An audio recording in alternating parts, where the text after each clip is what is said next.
Okay, 22nd birthday, part 2. As many of you realize, we left our hero at Perkins, realizing he's just taking 10 microdots of mescaline and having to go to a sculpture critique at 8 o'clock in the morning. You're a hero now? I'm a hero now. So anyway, 8 o'clock rolls around, my friends drop me off at the art building, and I'm just starting to see stuff. Just starting to have a little fun. Well, going to the critique, it's a 3-hour critique, from 8 in the morning to 11 in the morning. Now, many of you who know me know that it's very rare for me to not say anything. So, for me to not say anything for an entire 3-hour class period, even when we were talking about my work, is unheard of. But that's how it happened. I didn't say a word for 3 hours. I think I grunted maybe once or twice when we were actually talking about my work.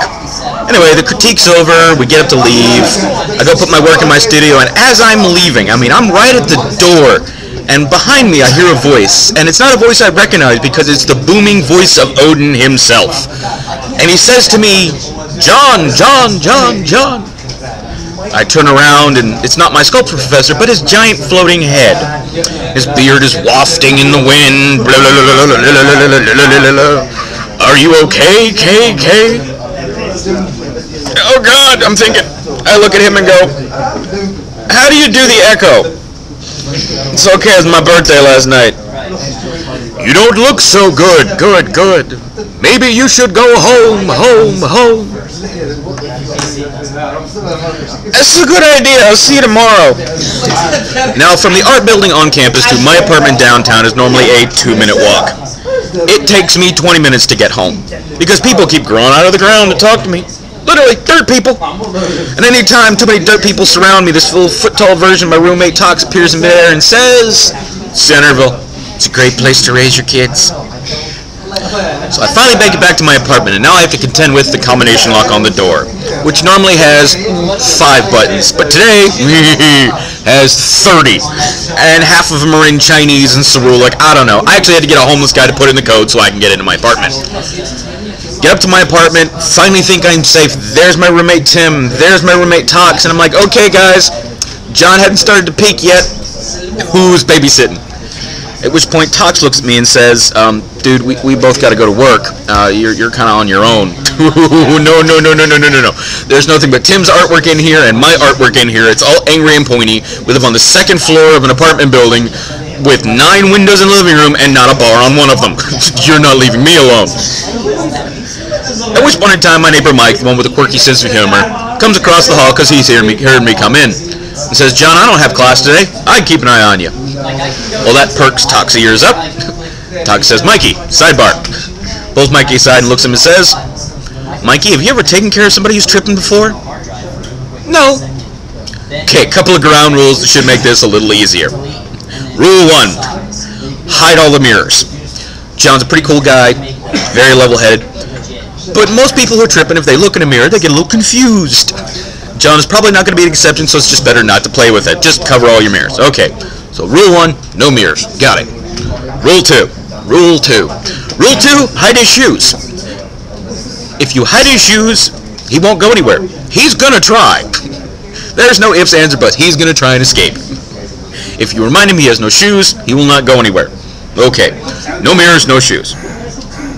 Any more rules? Yes, rule 3, don't give him anything messy. It's just a good idea. If they get messy, they're going to have fun with the texture. Chances are you're going to end up with a mess you don't want to clean up. Alright, got him, Mikey? I got him, Tox. So, rule 1, no mirrors. Rule 2, no shoes. Rule 3, nothing messy. No problem. John, come on. So I go over to Mikey's apartment, and I'm watching the old Super Mario Brothers cartoon with Captain Lou Albano. Makes so much more sense. I think I had about an hour conversation with Anthony Hopkins' giant blue head from the Titus poster. I know I spent a solid hour watching the Tits on the Run, Lola Run poster bounce. And then I had to do one of the worst things you can ever do when you're tripping. I have to take a shit. And it's not like there's a rumble in the jungle. No, it's you have to go now. It was an ambush. So I get up and start walking toward the bathroom, which makes Mikey panic, because in these apartments, the bathroom is right next to the front door. And Mikey is constantly reminding me that I have no shoes, and the only thing I can respond to him with is the word shit. Just shit, over and over again. It takes Mikey a minute to realize I'm not saying, "Oh shit," I'm saying I have to take one. So he guides me to the bathroom and says, if you need anything, just give me a holler. And around the time the door shuts and I lock it is when he realizes that he forgot rule number 1. Because I turn around in the mirror, and there's me in the mirror. Me in the mirror is very pissed off. He's banging on the mirror, and there are cracks appearing in the glass where he's sitting. The only thing I can think to do is drop trowel and sit down. I'm like, okay, if I don't look over there, he doesn't know I'm here. Awesome! So I do my business, wipe my ass. How that happened without incident, I don't know. Get up to leave, and all of a sudden I notice that my legs are gone. From the knees down, I got nothing. I got nubs. Which begins to make me panic a little bit, because I came in with legs, I know I came in with them, and now I have no idea where they went. And now I'm trying to figure out how to get out of the bathroom with nubs. I mean, I'm not thinking logically that I can just, walk on the nubs or crawl on my hands and knees. No, I'm just thinking I can't walk without feet. At which point in time, my own penis looks up at me and says, I don't know, let's figure it out. So there I am having a very Lovecraftian war room discussion with my own penis about how to escape from the bathroom with no legs. 20 minutes this goes on, which felt like days, it really did. And suddenly there's a knock at the door. And it's not Mikey, it's my buddy Kenny. And the only way to describe Kenny is, he is the dude.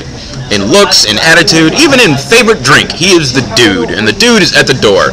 And I've seen The Big Lebowski, and I know when the dude is there, everything's gonna be fine. So there's a knock at the door, and he goes, hey John, heard you had a good night. You doing alright? Absolutely not. I've been stuck in the bathroom for days. It just seems like days. I don't know where I am. I don't know how I got in here. I came in with legs, now I don't have any legs. My penis and I've been figuring out how to get out of the bathroom, but every time we come over here, the Bolshevik says no. At which point in time, Kenny says, look to the sides. Your legs should still be there. So I look to one side, look to the other. Be out in a minute. And that was about the last thing I remember. Now, the story continues. Apparently, according to what I've been told, I eventually did escape Mikey's apartment. And I ended up in the back parking lot on a broom, which I handed to a couple guys on a motorcycle, and somehow ended up at my ex-girlfriend's house across town. With no shoes, no keys, no wallet. This, of course, makes her worry a little bit, because she thinks I've been mugged. She doesn't know that I've been dosed with mescaline. She doesn't know that I'm really just tripping balls. So her initial thought is, call my roommates. Gotta get a hold of either one of them. And then the second thought is to call my mother, which was not really fun. Because around the time she's talking to my mom, around the time I start getting a little coherent again. And finally she puts me on the phone with my mother and tells me to tell my mother that I got mugged. And I don't tell my mother I got mugged because I didn't get mugged. I said, Mom, I didn't get mugged. Somebody gave me some mescaline. And then I realized what I've said.